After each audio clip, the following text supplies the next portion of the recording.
अस्सलाम वालेकुम। मैं हूं फैसल तारिड़। आज 24 दिसंबर बरोज बुध। एक तो जी लीबिया के आर्मी चीफ का तैयारा तबाह हुआ है और लीबिया के आर्मी चीफ वहीं पर मारे गए हैं। अब सवालात उठ रहे हैं। Army chief general Asim Munir साहब ने भी चंद दिन पहले लीबिया का दौरा किया था और वो फैसल नसीर साहब की एक तस्वीर भी आई थी और उसके बाद बड़ा एक तनाजा खड़ा हो गया था। तो कौन से आर्मी चीफ मारे गए हैं, इस हवाले से भी कुछ नई मालूमात सामने आई है, वो भी आपको सामने रखनी है।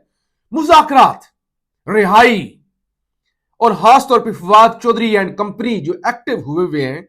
और कल शहबाज शरीफ साहब का भी एक बयान आया कि जी हम मुज़ाकरात करने के लिए तैयार हैं। आखिर चल क्या रहा है, किसकी रिहाई की बात हो रही है और क्या किया जा रहा है? यानी क्या वाकई कोई सीरियस एफर्ट हो रही है या माइनस इमरान पर काम जो है वो तेज हो चुका है? इस हवाले से भी हमने बात करनी है। चीफ जस्टिस आलिया नीलम साहिबा, उनका पत्ता कटता हुआ नजर आ रहा है।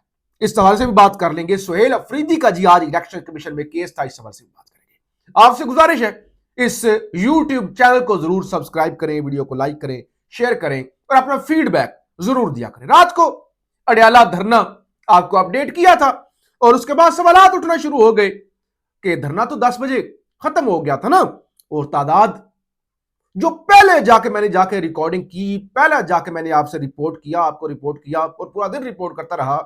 मैंने आपको यही बताया तादाद कम है।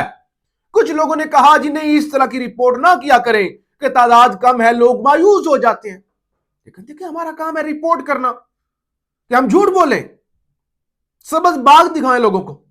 और फिर वही हुआ, रात को बड़ा शोर मचा पीटीआई के अंदर भी कि भाई तादाद क्यों कम थी। फिर वो शेख वकास अकरम ने कहा क्योंकि पहले पंजाब के लोग आते थे, पिछले वो 4 हफ्तों से आ रहे थे। अब पहली दफा 4 हफ्तों के बाद ड्यूटी लगी थी कि इस दफा केपी वाले आएंगे, तो वो केपी वाले नहीं आ सके। 5 से 6 उनके एमपीएस आए, कोई वर्कर भी कहा गया जी काफिले आ रहे हैं। वो शफी जान साहब ने हमसे भी बात की ना, रात को आपको रिपोर्ट किया था कि वो काफिले आ रहे हैं लेकिन नहीं आए। अब वो कह रहे हैं जी वो केपी की जो क्यादत है उनकी नाअहली है, तो वो लोग जो है वो नहीं ला सके। एक तो वो मामला था ना। अच्छा जी, जरा सबसे पहले वो ये अहमद जनरल अली अहमद अलहदाद अनकरा आए थे, तुर्की वापस जा रहे थे और जहाज का जो राब्ता है वह मुनकता हो गया और 5 उनके साथ मजीद लोग भी थे। बड़ा अच्छा जहाज था और वहां पे फिर रात को तकरीबन 2-3 बजे रात की खबर आ गई थी कि लीबिया के आर्मी चीफ जो हैं वो जहाज क्रैश होने की सूरत में मारे गए हैं। अब बहुत सारे सवाल उठे कि पाकिस्तानी हुकाम ने भी दौरा किया था लीबिया का, और जाहिर लीबिया बड़ा अच्छा मुल्क था, अच्छा मुल्क है, लेकिन बड़ा बेड़ा गर्क हो गया आलमी साजिशों का। जब वो जनरल कजाफी के बाद, उसके बाद लीबिया का बेड़ा गर्क हो गया। इतना बड़ा मुल्क, इतना शानदार मुल्क। अच्छा, अब हो क्या रहा है? माजिद निजामी साहब हैं, बड़े सीनियर सहाफी हैं, कहते हैं लीबिया में इस वक्त 2 मुतवाजी हुकूमतें काम कर रही हैं। मुल्क एक है, हुकूमतें 2 काम कर रही हैं। हादसे में मारे जाने वाले जनरल अली अहमद अलहदाद का ताल्लुक लीबिया के दारुल हुकूमत तराबलस वाली हुकूमत से है, यानी जो ओरिजिनल हुकूमत है ना उससे है, जो कि अक़वाम मुत्तहिदा से तस्लीम शुदा है। जबकि फील्ड मार्शल आसिम मुनीर ने बिनगाजी वाली हुकूमत के फील्ड मार्शल खलीफा हफ्तर और उनके बेटे सद्दाम हफ्तर से मुलाकात की थी। यानी 2 हुकूमतें हैं, एक को अक़वाम मुत्तहिदा तस्लीम करती है। ये जो मारे गए हैं आर्मी चीफ, ये जिनको अक़वाम मुत्तहिदा तस्लीम करते हैं, तराबलुस वाली हुकूमत उसके थे, और हमारे फील्ड मार्शल ने जिनसे मुलाकात की है वो एक उनके पैरेलल हुकूमत बनी हुई है उनसे। अच्छा जी, एक तो वो पीआईए बिक गया, औने पौने दामों जैसा भी है वो बिक गया। अब स्टील मिल की बारी है। अब बताया जा रहा है कि वो स्टील मिल का नंबर लगेगा, वो भी देखे ना 5 अरब माहाना नुकसान कर रही है। ठीक है, पूरा मुल्क सारे में चल रहा है, ये हुकूमत भी सारे में चल रही है ना, हुकूमत भी तो सारे में चल रही है। बेच दे, बल्कि पूरी कौम की नीलामी कर देना। यानी बजाय इसके, दूसरे मुल्कों में ये होता है फैमिली के अंदर भी कोई कमजोर बंदा हो, कोई कमजोर भाई हो, कोई कमजोर बेटा हो तो उसको मजबूत किया जाता है। कोई ऑर्गन कमजोर हो उसको मजबूत किया जाता है। कोई अदारा कमजोर हो तो सारी कौम मिलके हुकूमत उसको मजबूत करती है। यहां पे क्या होता है कमजोर को मजीद कमजोर करो, उसके बाद औने पौने दामों बेच दो। यानी जितने का इस्लामाबाद के अंदर घर मिलता है उतने का पूरा अदारा बेच दो। ये देखिए, अब वो कह रहे हैं कि वो भी बिकेगा। और हालत क्या है, कैसर शेख साहब हैं, वजीर हैं मौजूदा हुकूमत के, कहते हैं मैं खुद बोर्ड ऑफ इन्वेस्टमेंट का सरबराह हूं, मैं ये खुला एतराफ करता हूं कि अभी तक फॉरेन इन्वेस्टर्स का एतमाद बहाल नहीं हुआ। हमारे अपने मुल्क का बिजनेसमैन दुबई जा रहा है, वहां काफी इन्वेस्टमेंट हुई है।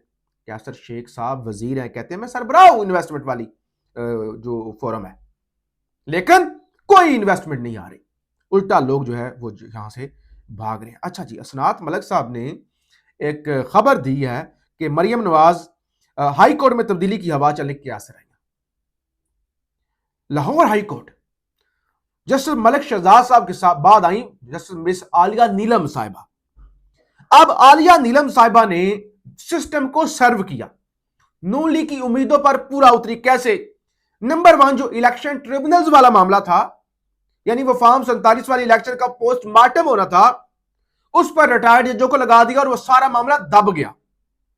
सहूलतकारी की उन्होंने। दूसरे नंबर पे एटीसी के जज, जो जरा वो अच्छी शोहरत वाले जज नहीं थे या जो भी था, उनको लगाया और उन्होंने पीटीआई के खिलाफ फिर धड़ाधड़ फैसले दिए। 10 साल सजा, 10 वो थोक के हिसाब से जो अभी तक 6, 7, 8, 10 फैसले आ चुके हैं।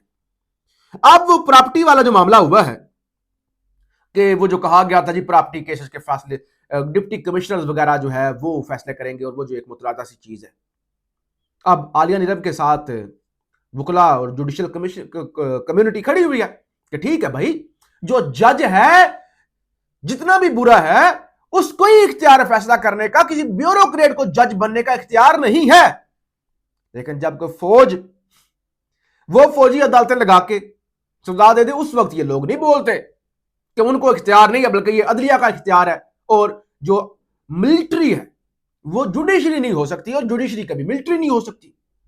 बहरहाल इतना अच्छा सर्व किया मिस आलिया नीलम साहिबा ने, तो अब उनके खिलाफ कैंपेन चल रही है। असनात मलिक साहब कह रहे हैं कि हो सकता है अब आहिस्ता आहिस्ता मिस आलिया नीलम साहिबा का भी पत्ता जो है वो काट दिया जाए, क्योंकि सिस्टम से जो भी जज टकराता है फिर उसका अंजाम तो अच्छा नहीं होता ना। अच्छा, फिर इलेक्शन कमीशन में आज वजीर आला के पी सुहेल अफरीदी और शहरनाज उमर अयूब के खिलाफ ज़ाब्ता इखलाक खिलाफ वर्जी केस की समाअत हुई। वो जो उन्होंने तकरीर कर रही थी जी कि किसी ने अगर करप्शन वो धांधली करने की कोशिश की तो फिर वो नौकरी पे नहीं रहेगा, ये होगा वो होगा, और वो मुलाजमीन ने कहा में हरासा किया गया है, और उसके बाद वही कुछ हुआ भी। तो आज नाकाबिल समाअत होने की जो दरख्वास्त थी, वो अली बुखारी साहब जो वकील हैं सुहेल अफरीदी साहब के, उन्होंने वो सारी दरख्वास्त जमा कराई इलेक्शन कमीशन के अंदर, और बताया गया जी, इतराज ये आयद किया गया कि सुहेल अफरीदी साहब के दस्तखत ही मौजूद नहीं है दरख्वास्त पर। इलेक्शन कमीशन की अली बुखारी की दरख्वास्त दोबारा जमा करवाने की हदायत, आइंदा समाज से कबल पावर ऑफ अटर्नी भी जमा करवाएं chief election commissioner. Election commission ने समाअत 13 जनवरी तक मुलतवी कर दी है। तो बहरहाल वो दरख्वास्त जमा हुई, वो ऊपर सीएम साहब के सिग्नेचर ही नहीं थे। अच्छा, मैं जरा मेन टॉपिक की तरफ आता हूं। अंसार अब्बासी साहब की आज की खबर, और उससे पहले ये फवाद चौधरी एंड कंपनी का एक होना, और उससे पहले एक और खबर हमारे सीनियर सहाफी दोस्त तारक अजीज साहब, उनका एक ट्वीट, हुकूमत और तहरीक इंसाफ के दरमियान मुज़ाकरात की एक और कोशिश, हुकूमती टीम इसहाक डार, राना सनाउल्लाह, आजम नजीर तारड़ और पीटीआई के मोतदिल ग्रुप में राब्ते जारी। ध्यान से सुनिएगा, शाह महमूद कुरैशी की जल्द रिहाई मुतवक्के, क़ियादत संभाल सकते हैं। शाह महमूद कुरैशी को पार्टी के अंदर से एक बड़े ग्रुप की हमायत हासिल है।